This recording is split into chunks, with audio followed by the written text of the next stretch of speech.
Famille Espace Vie Chrétienne, je vous salue au nom du Christ Jésus. C'est encore une fois de plus une joie pour moi, une opportunité, un privilège de vous partager la parole. Oui, vous êtes ma famille, la famille que le Seigneur m'a donnée et la famille que je porte dans mon cœur. Cette œuvre est l'œuvre également que mon cœur porte et partage.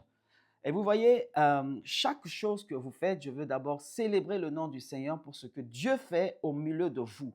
Parce que je sais qu'il y a une action de Dieu qui est enclenchée, qui est déclenchée parmi vous et que le Seigneur est sur le point de l'emmener et de vous emmener quelque part. C'est pourquoi vous devez être très, très, très attentive à ce que Dieu est en train de faire et ayez en vue les clins d'œil du Seigneur.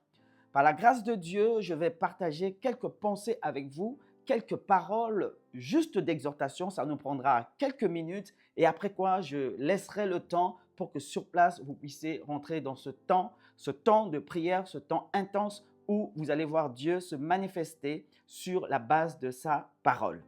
Alors, merci beaucoup à mon très cher frère, le révérend Syriac, que j'aime beaucoup, cet homme. Et je voudrais encore une fois de plus te dire merci pour la marque de la confiance que tu me témoignes. Je te salue toi ainsi que ton épouse, la prophète Inès, qui est ma sœur de cœur. Église, je voudrais vous dire ceci. Aujourd'hui, nous sommes dans une période assez particulière. Vous savez, cette année 2025 est une année exceptionnelle. Exceptionnelle dans tous les sens du terme. Je vois dans l'esprit, Dieu me montre depuis quelque temps qu'il a enclenché quelque chose que je n'avais pas vu au début de l'année, mais lorsqu'on est arrivé à la fin de cette année, j'ai pu voir, j'ai pu constater cela.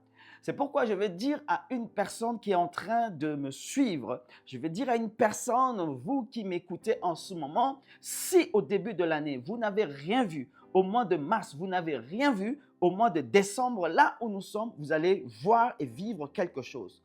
Parce que ce que Dieu a prévu, ce que Dieu a planifié, oh, je suis sûr et certain que vous recevrez cela, que vous vivrez cela, que vous saisirez cela et que vous verrez cela se manifester. Une fois de plus, moi, je suis là, votre frère, et je veux simplement être un canal aujourd'hui au travers duquel le Seigneur va passer pour pouvoir vous bénir. Et en vous bénissant, moi-même en retour, je suis béni. Voici ce que je veux te dire. Le thème que je partage avec toi pour l'exhortation, c'est « Il est temps de quitter et d'aller vers cette montagne ». Il est temps de quitter et d'aller vers cette montagne. Si je dois reformuler autrement, je suis en train de dire qu'après avoir été établi, Dieu m'appelle à m'étendre. Après l'établissement vient l'extension. Voici la pensée que je voudrais partager avec toi. Je reste convaincu que si tu es connecté avec moi, c'est sûr et certain que nous allons arriver à vivre ce que Dieu a planifié. Après l'établissement vient l'extension.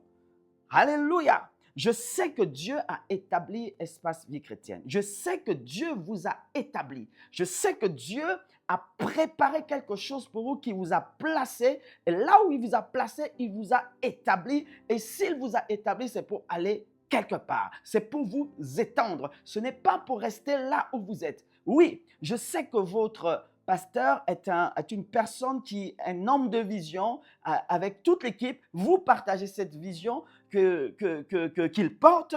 Mais l'idée aujourd'hui, la pensée aujourd'hui est qu'il ne suffit pas seulement de partager la vision, de porter la vision, mais il faudrait désormais passer à la dimension ou encore au stade de l'extension. Je m'étends. Alléluia. Lorsque la Bible nous dit que Élie était venu et qu'il était face au prophète de Baal, il nous est expliqué que les prophètes de Baal se sont rassemblés. Il faut voir dans l'esprit de ce message qu'est-ce qui se passait. En ce temps, dans cette saison, dans cette époque, les prophètes de Baal prenaient déjà de l'influence et dominaient un petit peu tout le territoire, à tel point que même les personnes qui gouvernaient, qui étaient établies en autorité, avaient besoin à chaque fois des prophètes de Baal pour pouvoir agir. Et du coup, ce sont les prophètes de Baal qui ont commencé à fixer les règles de comment est-ce que les choses devaient se passer. Mais vous voyez, il y a eu un homme, et cet homme du nom de Élie. Élie ne pouvait pas supporter, connaissant l'ordre normal établi des choses, l'ordre normal planifié par Dieu, parce qu'il est écrit que c'est une erreur de voir que des princes qui étaient censés être établis, marcher, s'asseoir sur des chevaux, se retrouvent à marcher à pied comme des esclaves, et que désormais c'était les esclaves qui se retrouvent sur les chevaux. Ça, ce n'est pas normal, c'est une erreur. Dis à ton voisin, c'est une erreur. Dis à la personne qui est avec toi, c'est une erreur. C'était une erreur de voir les prophètes de Baal s'établir en autorité et que les hommes établis, les rois et tous les administrateurs, la justice, toutes les personnes qui avaient un pouvoir de décision, qui étaient établis, étaient quelque part soumis aux prophètes de Baal qui leur dictaient les règles. Ça, ce n'est pas normal. Là, on est dans la position de l'esclave qui est établi en autorité, alors qu'en réalité, l'esclave est esclave. L'esclave est esclave. Je suis un fils héritier. Tu es une fille héritière. Tu es un fils héritier. Nous sommes établis. Lorsque nous sommes établis, c'est à nous de fixer les règles. Vous savez, c'est ça la différence qu'il existe entre les prophètes et les rois. La Bible nous appelle un royaume de sacrificateurs. Ça veut dire, en fait, on est en même temps prophète et on est en même temps roi. Qu'est-ce que cela veut dire?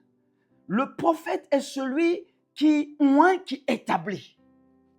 Le roi est celui qui parle, qui décrète. Or, chaque parole qui sort de la bouche d'un roi, chaque chose que le roi fait, tout ce qui sort de la bouche d'un roi est un décret. Et lorsque les choses sont des décrets, les décrets annoncés deviennent des lois et des lois rentrent en application. Alléluia. Donc, le prophète, il oint, il reçoit de la part de Dieu. Il transmet, il parle, il agit. Le roi n'attend pas de recevoir de la part de Dieu, mais le roi, il fait quoi? Il décrète.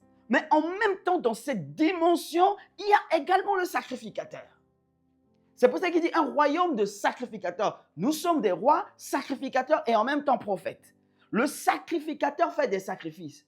Et j'aime beaucoup ce temps qu'il a organisé et que vous avez pris ensemble. C'est 3 jours d'intensification.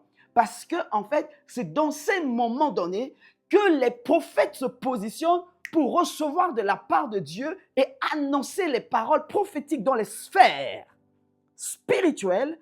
Mais c'est dans ce même moment que des rois parlent par la prière, parlent par des choses, posent des actes afin quoi? Que cela devienne des lois.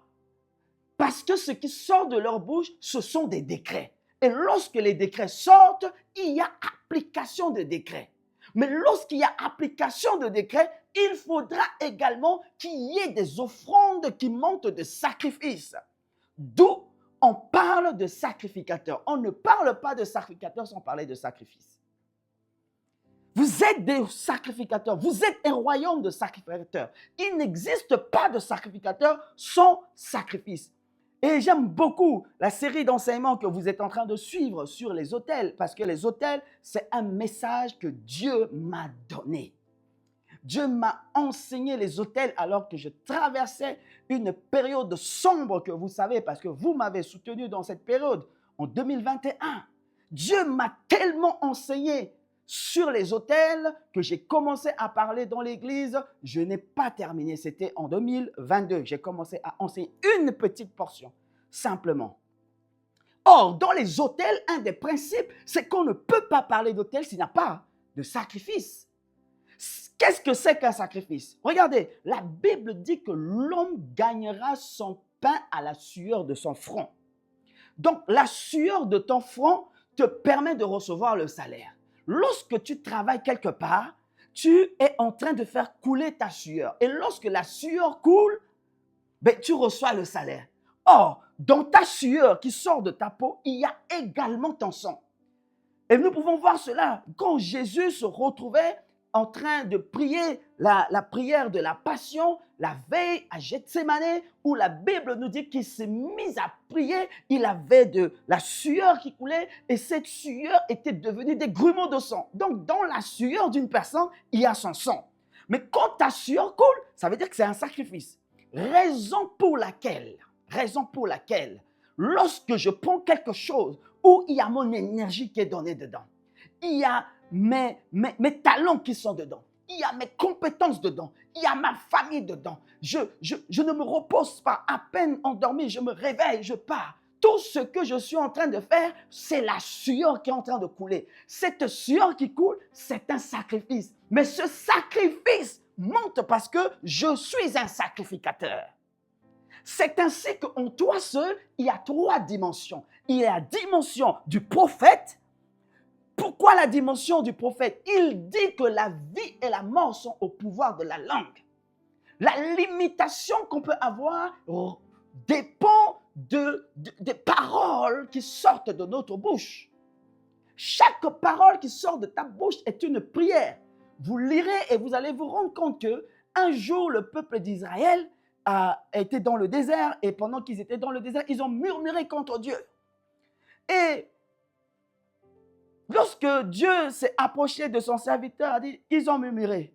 Et il dit, mais comment on a murmuré contre toi? Il dit, lorsque vous étiez en train de parler entre vous, lorsque vous étiez en train de critiquer, lorsque vous étiez en train de calomnier, c'est contre moi que vous étiez en train de parler. Donc, c'est contre moi que vous étiez en train de murmurer. Et Dieu va dire, puisque vous dites que vous ne pourrez pas entrer dans la terre parce que vous avez vu ces géants étaient tellement grands, tellement immenses, tellement impossibles à être touchés que vous voyez à vos yeux pour eux comme des sauterelles. Mais puisque vous avez dit ainsi, il vous sera fait ainsi. C'est ainsi que tous ceux qui ont accompagné Josué et Caleb les espions et tous ceux qui ont tenu son langage, à la fin, ils ne sont pas entrés dans la terre promise. Qui étaient entrés? Josué et Caleb. Pourquoi? Parce que Josué et Caleb, je pense qu'ils avaient quelque part la notion que ce qui sort de leur bouche est une prière. Chaque parole qui sort de la bouche est une prière. Et parce que c'est une prière, ils ont dit que eux, nous savons qu'ils sont géants. Nous savons qu'ils sont grands. Mais nous savons également que dans ce pays, il est beau, il est agréable. Et l'Éternel peut nous donner. C'est ainsi qu'ils ont eu à rentrer dedans. Ils avaient une vision différente, un langage différent. Ils voyaient des géants, mais des géants qui étaient rien devant Dieu parce que Dieu, il est au-dessus encore des géants. Alléluia. Dieu est au-dessus des géants. Dieu est au-dessus des géants. Et si Dieu au-dessus des géants est avec moi, marche avec moi, parle avec moi, communique avec moi, échange avec moi, alors ce qui sort de ma bouche, les anges de Dieu sont en train d'agir et de l'accomplir. C'est ça le sacrifice que je vais offrir. Je suis prophète, je suis roi, je fais attention à ce qui sort de ma bouche. Je vais commencer à avoir des territoires que je vais conquérir. Je vais commencer à avoir des domaines que je vais conquérir. La Bible nous parle des montagnes qui ont besoin d'être occupées, des montagnes qui ont besoin d'être touchées, des montagnes qui ont besoin d'être conquises. Mais ces montagnes ne seront conquises que par des hommes. Et des hommes qui voient que quelle que soit la hauteur de ces géants qui occupent ces territoires, Dieu est avec nous et c'est possible. Non pas avec nos capacités. Nous ne nous reposons pas sur nos capacités, mais nous croyons qu'avec le peu que nous avons, Dieu est celui qui va augmenter. Vous savez, je vais vous dire quelque chose. Lorsque toi, tu es juste 1, imaginez le chiffre 1. Je suis 1. Dieu devant moi, il est 1. Ça veut dire que tant qu'il y a Dieu devant moi, je serai en fait illimité parce que Dieu, il n'a ni commencement ni fin. Il est illimité. Donc, constamment, je suis illimité. Constamment, je suis puissant. Pourquoi? Parce que Dieu est toujours devant moi. Moi, je ne suis qu'une personne, mais il y a un grand Dieu. Moi, je suis qu'un être humain ordinaire, mais j'ai un Dieu extraordinaire. Il fait de moi un être extraordinaire. Alléluia! Et de la même manière, vous voyez, Dieu va agir de cette façon.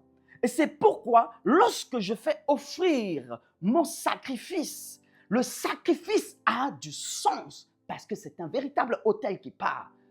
L'autel est puissant, la dimension de la puissance de l'autel est égale à la dimension du sacrifice qui est offert. Le sacrifice fait donne de la dimension à la puissance de la manifestation de l'autel.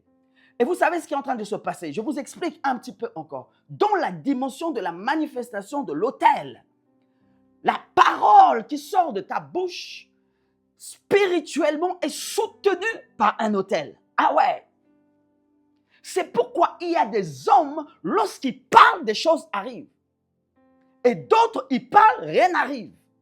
Parce que certainement, celui qui a un autel bâti, un autel élevé, qui soutient la parole de sa bouche, lorsqu'il parle, quelle que soit la distance, quel que soit l'espace qui existe entre eux, la parole qui sort de sa bouche va traverser le temps et est soutenue par quoi? Par un autel. Cet autel soutient cette parole. Et cette parole qui est soutenue, il y a un ange du Seigneur qui vient saisir cette parole pour la mener à exécution. Parce que derrière chaque autel, il y a un esprit qui lui est associé.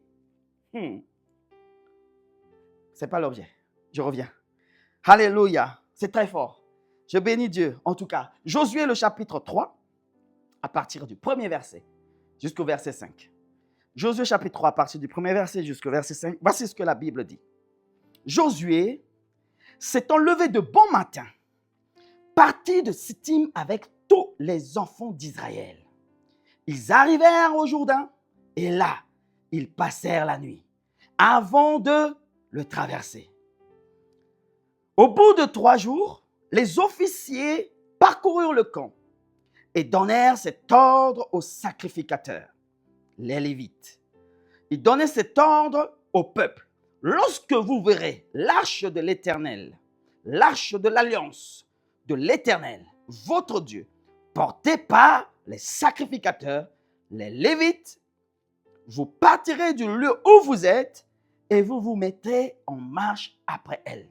Mais il y aura entre vous et elle une distance d'environ 2000 coudées.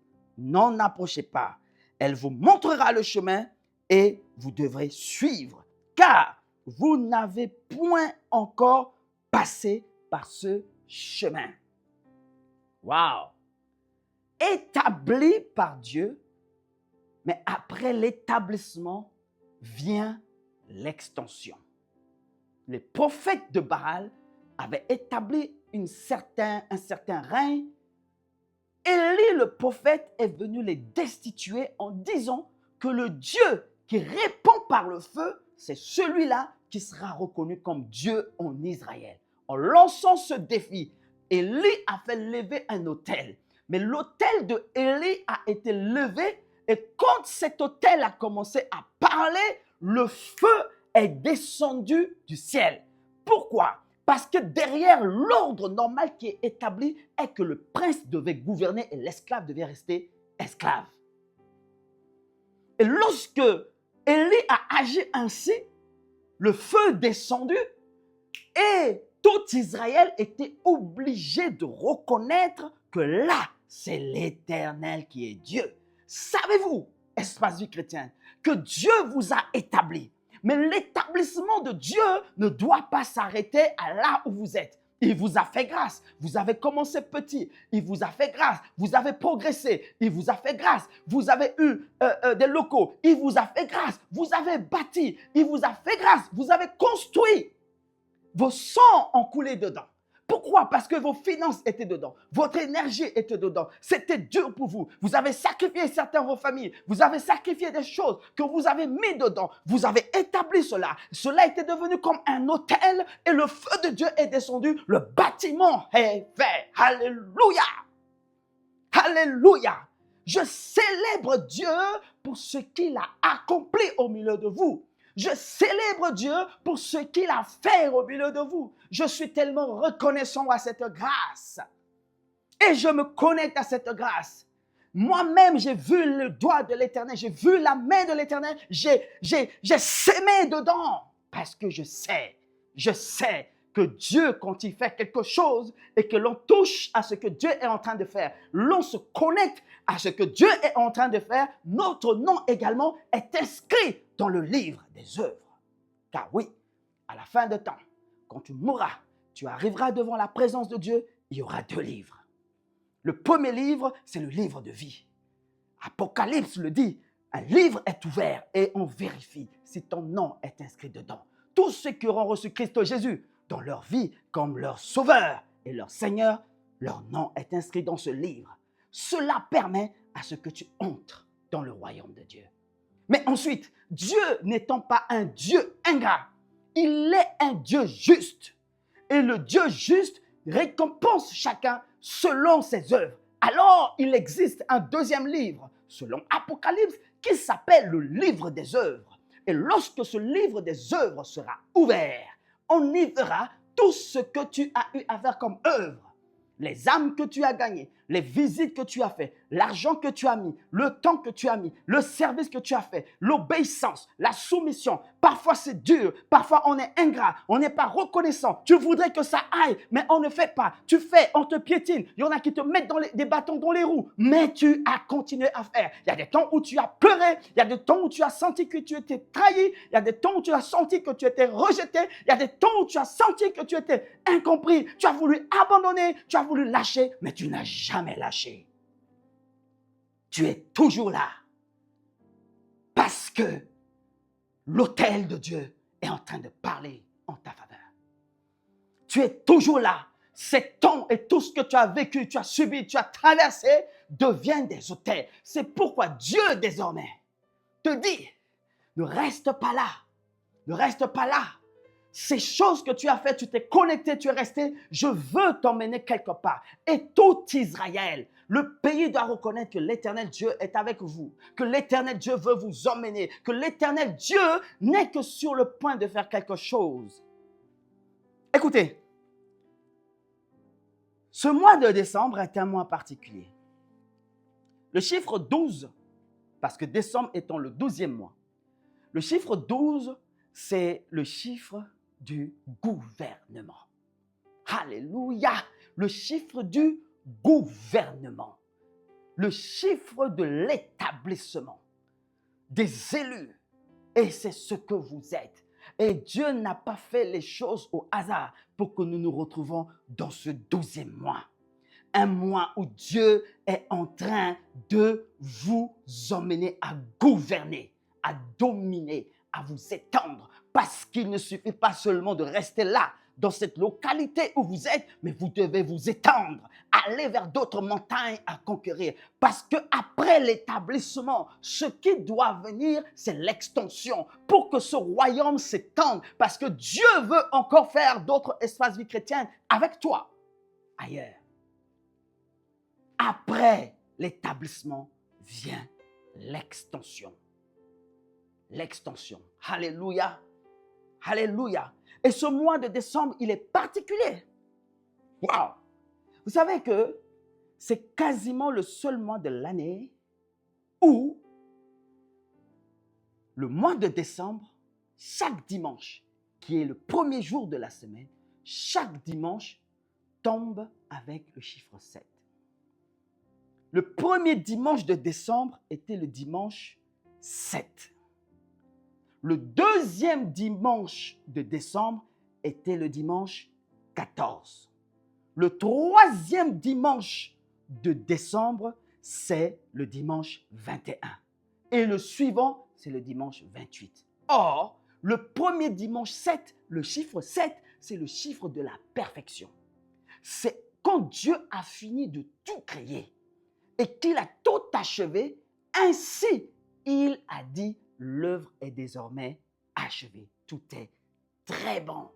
Le 7e jour. Ça veut dire que le 7, c'est le chiffre de l'achèvement. Dieu est celui qui commence, mais il ne s'arrête pas qu'à celui qui commence, il est également celui qui achève. Donc, c'est une certitude que Dieu est en train d'achever quelque chose qu'il est en train de faire avec toi. Si tu ne le sais pas, je te l'annonce. Dieu est en train d'achever. Mais il ne s'arrête pas là. Le deuxième dimanche était le dimanche 14. Or, le dimanche 14, 7, 14, 28, 21, ce sont des multiples de 7. C'est-à-dire, à chaque fois, c'est des 7. À chaque fois, c'est des 7. C'est quasiment la seule fois où on voit cela. À chaque fois, c'est-à-dire à chaque fois la perfection. À chaque fois, je suis en train d'achever. Donc, tous les dimanches du mois de décembre, chaque dimanche de décembre, Dieu te dit, j'ai achevé.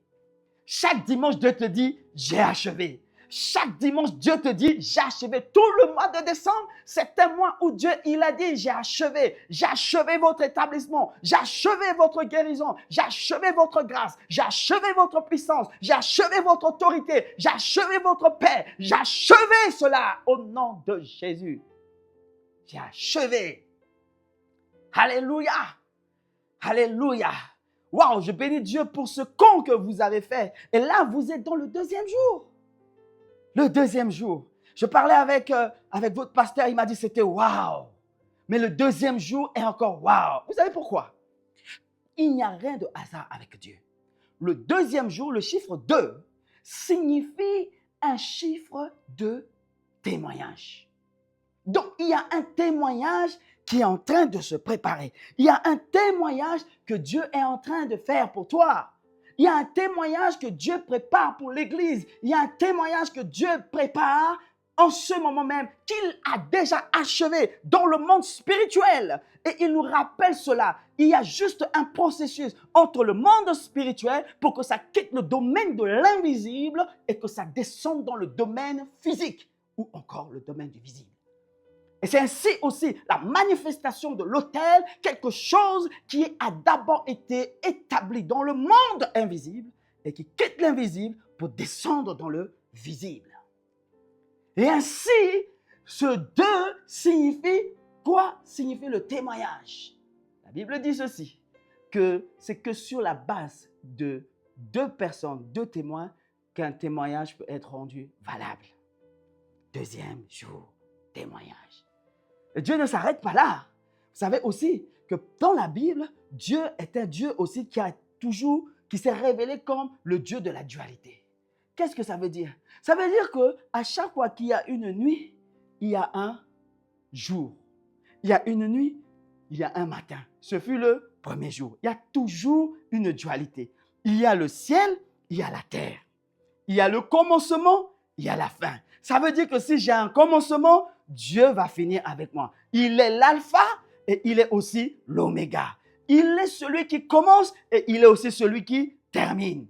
Alléluia. Est-ce que tu vois où je veux venir? Et si tu ne le sais pas, parfois j'ai remarqué depuis Genèse jusqu'à Apocalypse, de l'ancienne alliance jusqu'à la nouvelle alliance, Dieu a souvent appelé les gens 2 fois. Il a appelé Abraham 2 fois. Abraham. Voici ta descendance sera, tu seras le père d'une grande nation. Et il a encore appelé Moïse. Alors que Moïse était devant le buisson ardent, la Bible nous dit que la voix de l'Éternel se fait entendre du buisson ardent pour dire Moïse. La voix de l'Éternel est en train de se faire entendre à ton égard, Église, Espace Vie Chrétienne, pour te dire Église. Et Dieu ne s'arrête pas là. Il poursuit encore. Vous allez voir avec Saül. Vous allez voir Paul et même Marthe dans le Nouveau Testament, où Marthe était en train de s'inquiéter de ce qui concerne le diaconat, le service, à manger, à table, etc. Et Jésus lui a dit, Marthe.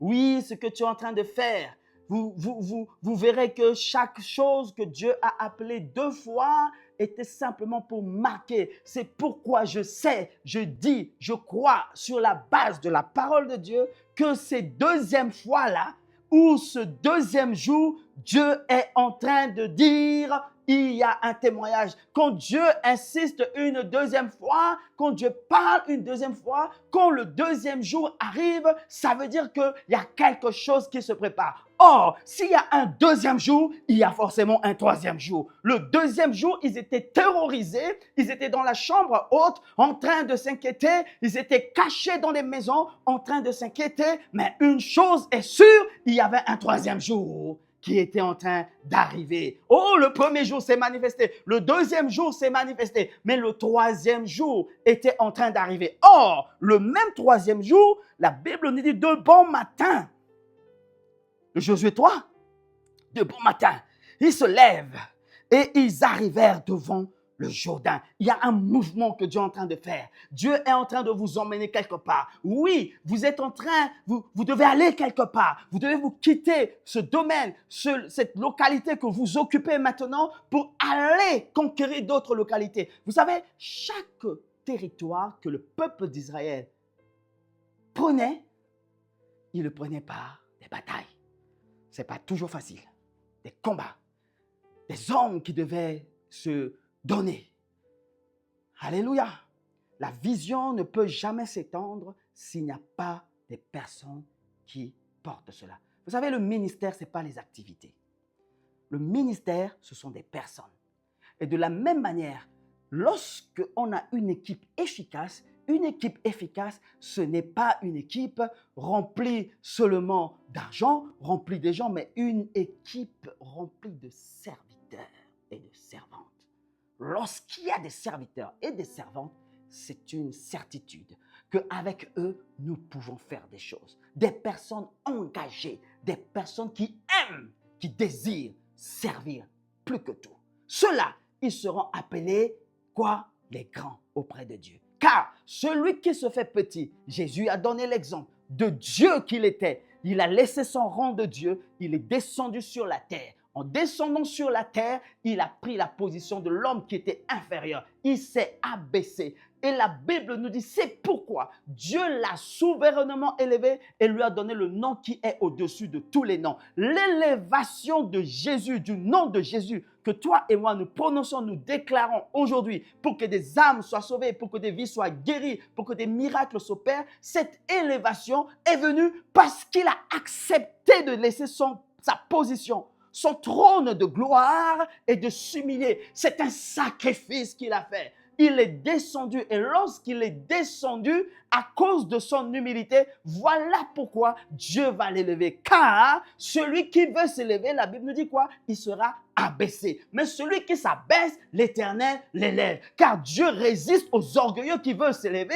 ceux qui croient qu'ils sont capables, ceux qui pensent qu'avec leur intelligence, sans moi, vous ne pouvez rien faire. Toi, tu vas t'élever, Dieu va s'opposer à toi. Pourquoi? Il y a l'orgueil. Mais celui qui dit, je n'ai rien, je ne peux rien, mais la seule chose que j'ai la bonne volonté. Pasteur, je vais servir. Prophète, je vais servir. Oh, évangéliste, je vais servir. Je veux être là. Je veux donner avec le peu que j'ai. Sache que les quelques poissons et les quelques pains que tu apportes nourrira des milliers de personnes. Alléluia. Oh, je croyais que j'allais faire quelques minutes seulement. Ah, ils se levèrent et c'est pour dire quoi? Ils arrivent devant le Jourdain. Il y aura des oppositions.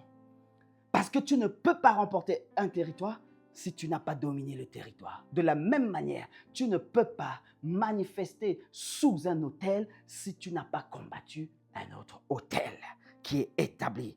Et au nom de Jésus, la Bible déclare qu'ils sont venus et ils sont restés là. Ils ont passé la nuit là. Comme vous êtes en train de passer la nuit là, dans ce lieu. Waouh! Ils ont passé la nuit devant le Jourdain avant de le traverser. Tu passes la nuit, mais tu vas traverser. Ouh! J'annonce à une personne, la nuit sera là. Mais une chose est sûre, pendant que tu vas passer la nuit, tu traverseras la nuit. Personne d'entre vous qui êtes là en ce moment ne peut douter que le matin, on va se réveiller. Vous allez passer. Personne ne doute de cela. Si je ne doute pas de cela, alors aussi vrai que demain matin je me réveille, cela est aussi vrai que le Jourdain, l'opposition, les blocages, les limitations, les frontières qui peuvent se poser devant moi, je traverserai cela au nom de Jésus. Et au bout de 3 jours, Au bout de 3 jours, il n'y a jamais de 2 sans 3. S'il y a 2 jours, il y aura 3. Et quand 3 arrive, c'est la résurrection qui arrive. Quand 3 arrive, c'est la vie qui arrive. Quand 3 arrive, c'est le nouveau départ. Mais au bout de 3 jours, les officiers parcoururent le camp. Les officiers. C'est qui les officiers?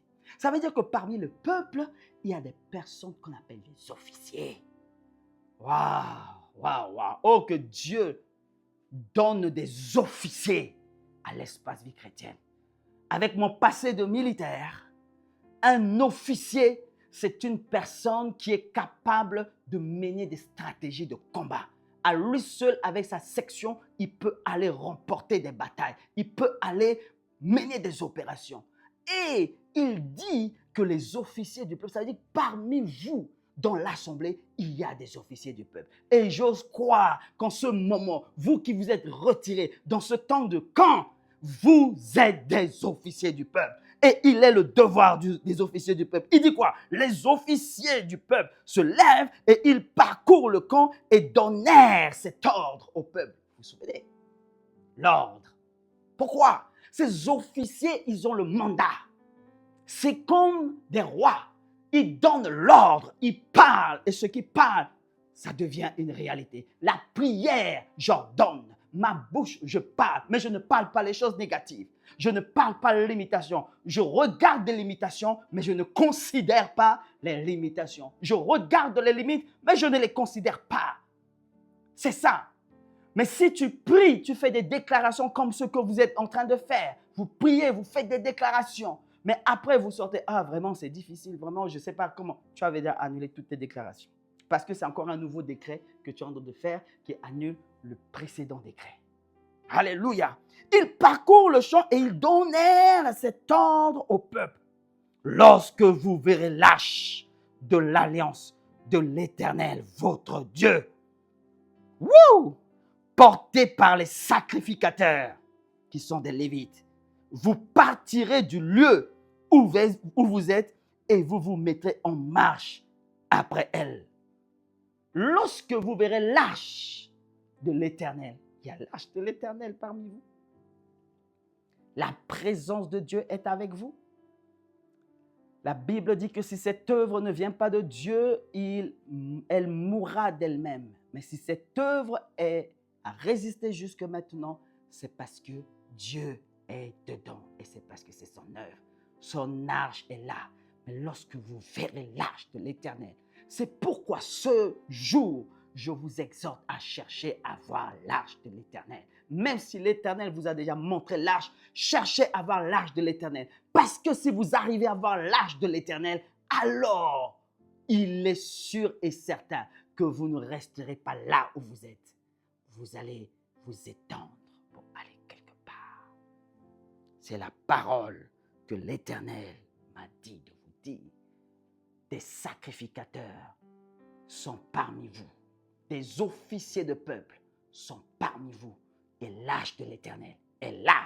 Vous l'avez vu, vous l'avez expérimenté et vous la verrez encore davantage. Si tu n'as pas encore tout à fait la vision claire de l'arche de l'Éternel, alors demande encore cette arche. Or, dans cette arche, il y a une alliance qui est là-dedans. C'est pourquoi il dit l'arche de l'alliance de l'Éternel. C'est l'Éternel qui a fait l'alliance, ce n'est pas moi. C'est son arche d'alliance à lui. Est là. Mais lorsque vous verrez cette arche, alors il est temps que vous quittez pour aller vers un territoire. Et vers la fin du verset, il dit, cette arche vous montrera le chemin et vous devez suivre ce chemin, car vous n'avez point encore passé par ce chemin. Il y a un nouveau chemin par lequel vous devez passer. Il y a un chemin par lequel Dieu vous attend. Un chemin que vous n'avez jamais connu, un chemin que vous n'avez jamais traversé, un chemin nouveau pour vous, Espace Vie Chrétienne, un chemin nouveau pour vous des ouvriers, un chemin nouveau pour vous des officiers, un chemin nouveau pour vous des sacrificateurs que l'Éternel est en train de frayer, un chemin qui n'existe pas, que Dieu est en train de frayer. Il dit un chemin par lequel vous n'êtes jamais passé. Dieu te fera passer par des chemins que tu n'as jamais entrepris. Il veut vous emmener là où vous n'avez jamais été. Il veut vous emmener à vous étendre vers des domaines que vous n'avez jamais eu à vous étendre. Il veut vous emmener. Cela peut se faire parmi vous qu'avec les officiers du peuple, pas avec tout le peuple. Le peuple est là, mais les officiers, les sacrificateurs, les lévites, c'est eux qui sont appelés à avancer pour passer par ce chemin. Rabashantarababababa. Maïkorobosha. Élève ta voix et commence à parler à Dieu maintenant. Rendez la baba shataraba. Élève la voix et commence à prier. Commence à prier. Je laisse les hommes de Dieu sur place pour conduire ces temps intenses de prière, ces temps de déclaration, ces temps où, là maintenant, des officiers de peuple vont commencer à prendre position, à décréter, à lier sur l'autel, au nom de Jésus, de là où je suis, de là où je me trouve, l'autel qui est bâti dans ma vie, l'autel qui est érigé dans ma vie. Oh, s'associe maintenant avec la parole que je libère et traverse ce temps. Ratakaya datalaba. Élevez la voix et commencez à prier. Alléluia. Shandarababababa. Robo shataratakabase. Rende mayatakashata. Loto robo yekelaba. Ratakabababa. Continuez dans la prière. Continuez dans la prière. Pendant que je vais couper le direct, vous continuez dans la prière et l'Éternel vous bénisse abondamment. Rababababababa.